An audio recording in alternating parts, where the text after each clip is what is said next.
장기투자의 진수를 보여드리겠습니다.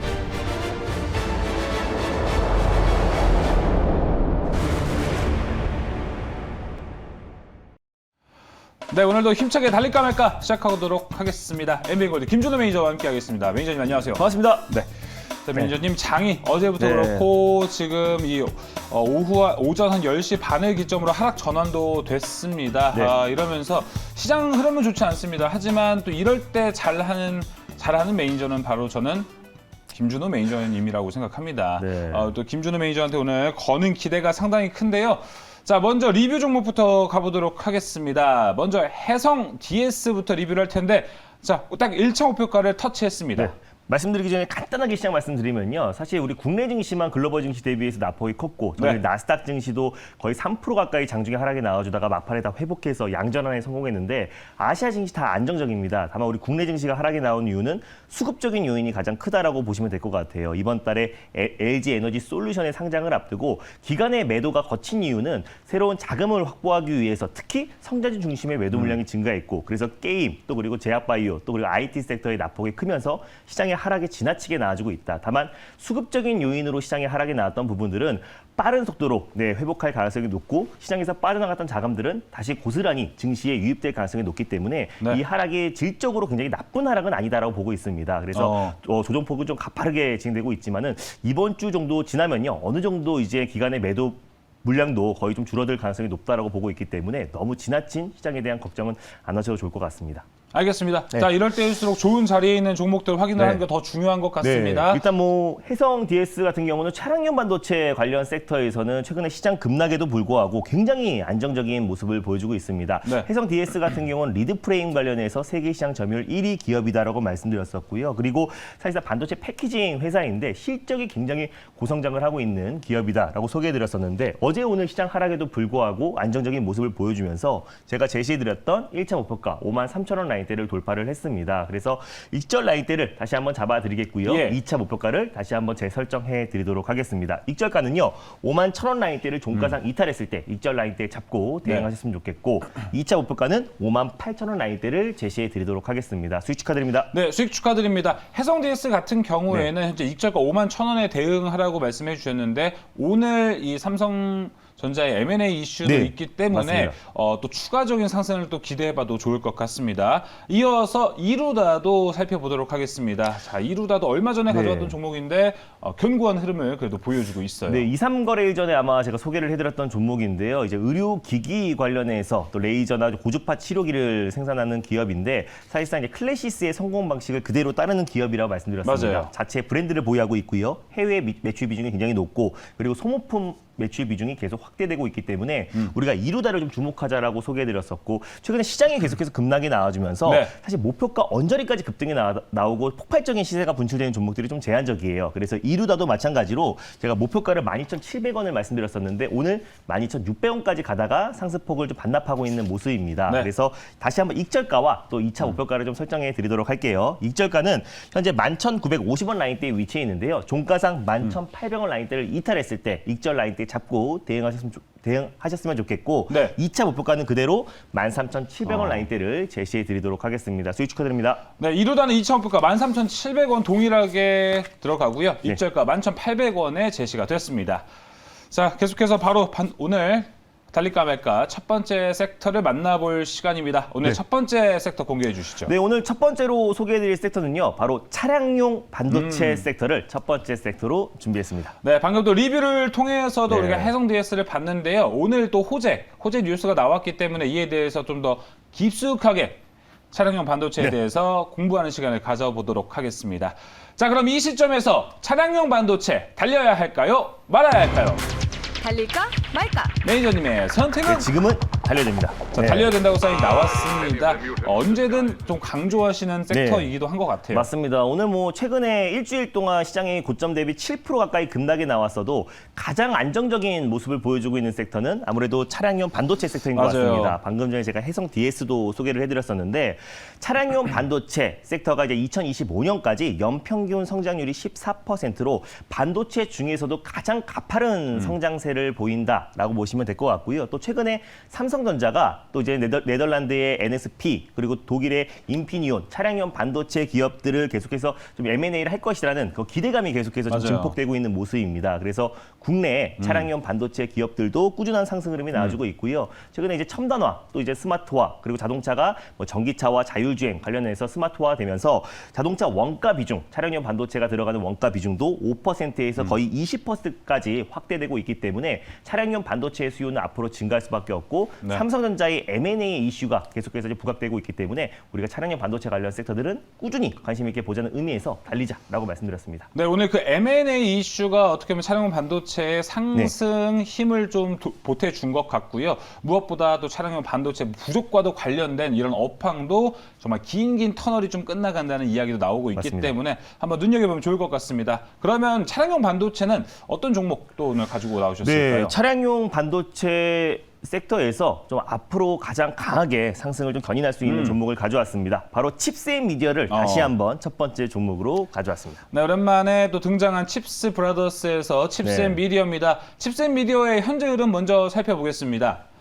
자, 오늘 장중에서 삼성전자 M&A 이슈 때문에 먼저 텔레칩스는 좀 움직인 것 같거든요. 네. 칩스앤미디어는 현재 3.47% 올라가고 있습니다. 25,350원에 거래되고 있는 칩스앤미디어 투자 포인트 들어볼게요. 네, 일단 뭐 칩스앤미디어는 달릴까 말까에 가져올 때마다 좀 수익을 챙겨줬던 종목 중에 하나고 또 차량용 반도체 관련해서 가장 대표가 되는 종목입니다.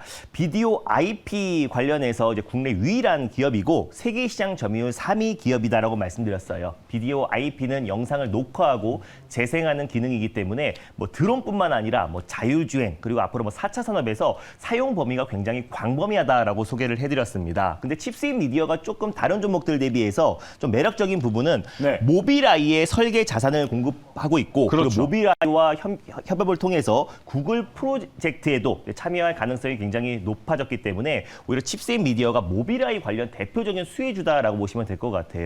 모빌아이는 이제 인텔의 자율주행 자회사고요. ADAS 운전자 첨단 보조 시스템 관련해서 세계 시장 점유율 1위 기업이라고 말씀드렸습니다. 올해 여름에 이제 상장을 앞두고 있고요. 시가총액 기업 가치만 60조 정도를 평가를 받고 있습니다. 거기에 설계 자산을 공급하고 있는 칩스앤미디어 같은 경우는 앞으로도 추가적인 상승 여력이 충분하다라고 보고 있는데 오늘 텔레칩스가 굉장히 좀 강한 모습을 보여주고 있습니다. 방금 전에 말씀드렸던 ADAS에 들어가는 반도체를 만드는 핵심 기술을 가지고 있는 기업이 텔레칩스고 또 자율주행 또 그리고 차량용 반도체 기업 중에서 가장 대표가 되는 종목이다라고 보시면 될 것 같은데 삼성전자의 차량용 반도체 M&A 이슈가 계속해서 부각되고 있잖아요. 네. 그래서 삼성전자의 32나노미터급 MCU 칩을 삼성전자 위탁 시범 생산을 했던 기업이 텔레칩스입니다. 그래서 오늘 텔레칩스가 20% 가까이 상승 흐름이 나와주고 있는데 자회사가 바로 칩스앤미디어예요. 그렇습니다. 그리고 칩스앤미디어 같은 경우는 AR, VR용 시스템 온칩을 개발을 가속도하면서 메타버스 기기 관련 수혜 종목으로도 묶이기 때문에 칩스앤미디어는 모빌아이 또 그리고 자율주행 그리고 차량용 반도체 그리고 메타버스 기기 관련 대표 종목으로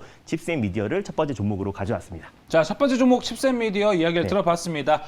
이제 확실하게 모 회사를 또 따라갈 흐름을 또 가져가야 될 것 같은데요. 자, 칩스앤미디어 가격 전략 또 어떻게 바라보고 있는지 차트를 통해서 확인해 보겠습니다. 네, 일단 뭐 칩스앤미디어나 방금 전에 말씀드렸던 해성 DS나 또 텔레칩스를 보신다면 최근에 시장 하락에도 불구하고 급락에도 불구하고 굉장히 안정적인 상승 추세 흐름이 나와주고 그리고 있습니다. 달릴까 말까에 가지고 나오실 때 네. 가장 딱 기대가 되는 구간인 것 맞습니다. 같습니다. 말씀드릴 때마다 우리가 좀 수익을 챙겨드렸던 종목인데 직전 고점 부근 때만 확실하게 돌파하고 안착한다고 했을 때는 시장에서 좀 강한 수급이 맞아요. 기대가 되는 종목이다라고 보시면 될 것 같아요. 그래서 일단은 현재가 부근에서 좀 1차 매수로 접근하셨으면 좋겠고요. 손절 라인대를 제가 23,000원 라인대를 가져왔습니다. 최근에 강하게 돌파했던 직전 고점 라인대에 안착했던 23,000원 라인대를 손절 라인대로 잡고 대응하셨으면 좋겠고 1차 목표가는 28,500원 라인대를 제시해 드리도록 하겠고요. 돌파 시에 31,000원 라인대를 2차 목표가로 설정해 드리도록 하겠습니다. 네, 칩스앤미디어 1차 목표가가 28,500원입니다. 네. 2차 목표가는 더 올라가서 31,000원에 제시가 됐습니다.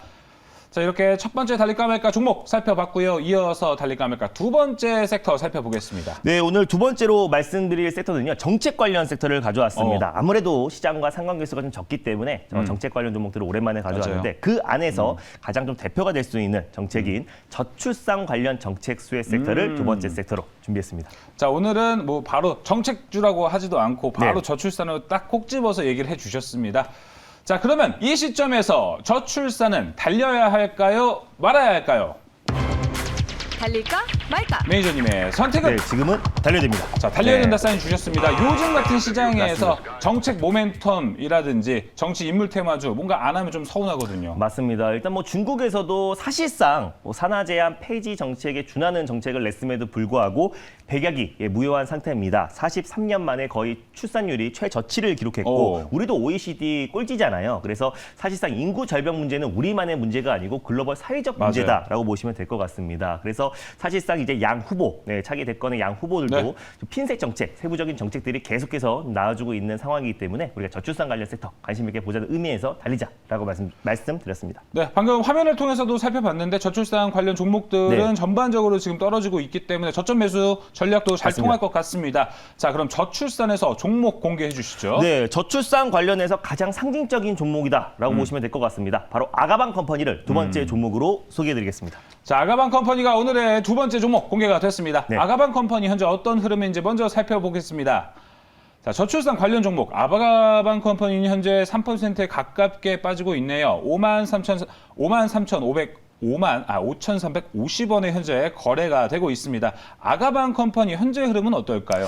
네, 일단 지금 아가방 컴퍼니 같은 경우는 국내 대표 유아 브랜드 또 대표적인 뭐 아가방이라든지 또 에뚜아 자체 브랜드를 좀 보유하고 있는 기업이기도 하고요. 네. 사실 최대 주주가 이제 중국의 랑시 그룹입니다. 그래서 랑시 코리아가 아가방 컴퍼니의 최대 주주고 중국 또한 이제 우리와 마찬가지로 저출산 문제가 굉장히 심각하잖아요. 그래서 랑시 그룹과 이제 손잡고 중국뿐만 아니라 뭐 동남아시아 또 그리고 해외 시장의 어떤 개척을 계속 확대해 나가고 있는 기업이다라고 보시면 될 것 같은데 네. 아가방 컴퍼니는 이제 저출산 또 인구 절벽 관련해서 가장 상징적인 종목이고 가장 대표가 될 수 있는 종목이기 때문에 우리가 저출산 관련된 정책은 사실상 이제 교집합이 될 수 있는 부분이고요. 공통 분모가 될 수 있는 정책 수혜주로도 맞물릴 수 있고 또 윤석열 후보도 오늘 재앙적인 수준의 저출산 문제를 극복하기 위해서 제도적인 변화가 필요하다. 그래서 네. 뭐 부모 급여 도입을 하고 또 아이 출산 시 1년간 매월 100만 원씩 이제 지급하겠다라고 이제 밝혔는데 앞으로 계속해서 저출산 관련된 정책들은 또 세부적인 정책들이 나올 가능성이 높다라고 보고 네. 있기 때문에 저출산 관련해서 아가방 컴퍼니를 두 번째 종목으로 가져왔습니다. 네, 아가방 컴퍼니 말씀드리는 와중에 이제 낙폭을 반 정도 현재 줄이고 있는 상태입니다. 지금에서 이제 가격 전략 어떻게 잡아야 될까요? 네, 일단 뭐 현재가 부근에서 1차 매수로 접근하셨으면 좋겠고요. 네. 충분히 가격 조정과 기간 조정을 거친 부분이기 때문에 가격적인 메리트가 좀 충분하다라고 보고 있습니다.